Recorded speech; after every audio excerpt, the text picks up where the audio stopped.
అందరికీ నమస్కారం. నా పేరు బోకం అనిత. నేను విశాఖపట్నం జిల్లా నుండి వచ్చాను. నేను ఈ 2025 డిఎస్సిలో ఒక 3 ఎగ్జామ్స్ రాశాను. School assistant biology, TGT biology and TGT science. మూడిట్లకి కూడా స్టేట్ ఫస్ట్ ర్యాంక్ వచ్చింది నాకు. 2020లో ఎంఎస్సి కంప్లీట్ అయింది. కంప్లీట్ అయిన తర్వాత 22లో BEd pass out. BEd pass అయిన వెంటనే కూడా 2023 జూలై 13న ప్రగతికి రావడం జరిగింది. ప్రగతిలో ఫస్ట్ నేను ఎస్జిటి కోచింగ్కి జాయిన్ అయ్యాను. కోర్ట్ నుంచి డెసిషన్ వచ్చింది, లైక్ బిఎడ్ వాళ్ళు ఎస్జిటికి ఎలిజిబుల్ కాదు అని, ఓన్లీ ఫర్ స్కూల్ అసిస్టెంట్ అని.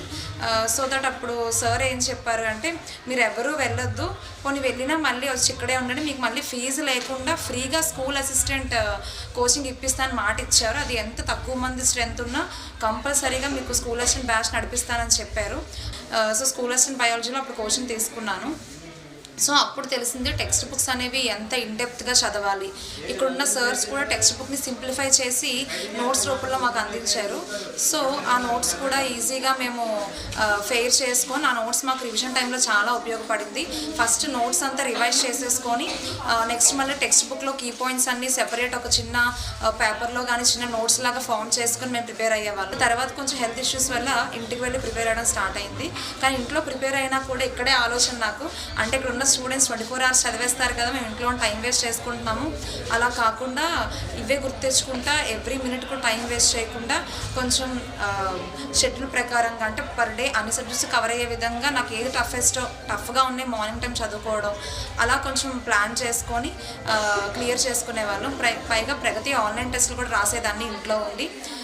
సో వాళ్ళు కూడా ఇప్పుడు ఇంగ్లీష్ మీడియం కాబట్టి మధ్య మధ్యలో కొన్ని ఇంగ్లీష్ టర్మ్స్ కూడా ఇచ్చి టెస్ట్ సిరీస్లో ఇంక్లూడ్ చేశారు. అలా నాకు ప్రగతి ఆన్లైన్ టెస్టులు కూడా బాగా యూజ్ అయినాయి. స్టేట్ ఫస్ట్ ర్యాంక్ రావడానికి కారణం ఇక్కడ ఎవరైతే సర్స్ ఇచ్చిన సబ్జెక్ట్ నాలెడ్జ్, ఆ నోట్స్ బాగా యూజ్ అయింది. తర్వాత యాజ్ వెల్ యాజ్ ఏమైనా డౌట్స్ ఉన్నా కూడా మా ఫ్రెండ్స్ అందరం కూడా ఇక్కడే ఫ్రెండ్స్ అయ్యామన్నమాట. 2023 డిఎస్సికి వచ్చినప్పుడు ఇక్కడ ఫ్రెండ్స్ అయిన వాళ్ళమే. అందరం కూడా ఏమైనా డౌట్స్ ఉన్నా క్లారిఫై చేసుకొని, శ్రవంతి అని అమ్మాయి, పవిత్రక్క అని చెప్పి అందరం ఏం డౌట్స్ ఉన్నా హ్యాపీగా అందరూ క్లారిఫై చేసుకొని సబ్జెక్ట్ని షేర్ చేసుకుంటా. ఒక డౌన్లో ఉన్నప్పుడు కూడా మాకు మోటివేషన్గా కొన్ని మేమే ఏవో ఒక మాటలు చెప్పుకొని, వస్తుంది మీకు ఎందుకు జాబ్ రాదు, చదువుతున్నాం కదా మనకి ఎందుకు రాదు అన్న దాంతో చదివేవాళ్ళం. ఇంకా రేపు ఎగ్జామ్ రాస్తాము ఈ రోజు అన్న కూడా ఎక్కడో భయం, జాబ్ వస్తుందా రాదా, ఇంత కాంపిటీషన్లో మనం గెలవగలమా లేదా, జాబ్ వస్తుందా రాదా డౌట్. కానీ మొత్తానికి మాత్రం స్టేట్ ఫస్ట్ ర్యాంక్ తీసుకొచ్చింది. ఏంటంటే ఓన్లీ ఫర్ హార్డ్ వర్క్. ఇక్కడ ఇచ్చిన సబ్జెక్ట్ నాలెడ్జ్, ఆన్లైన్ టెస్ట్, ఇవన్నీ కూడా చాలా యూజ్ అయ్యాయి నాకు ప్రగతిలో. Thank you Pragati, thank you Purna sir, thank you very much.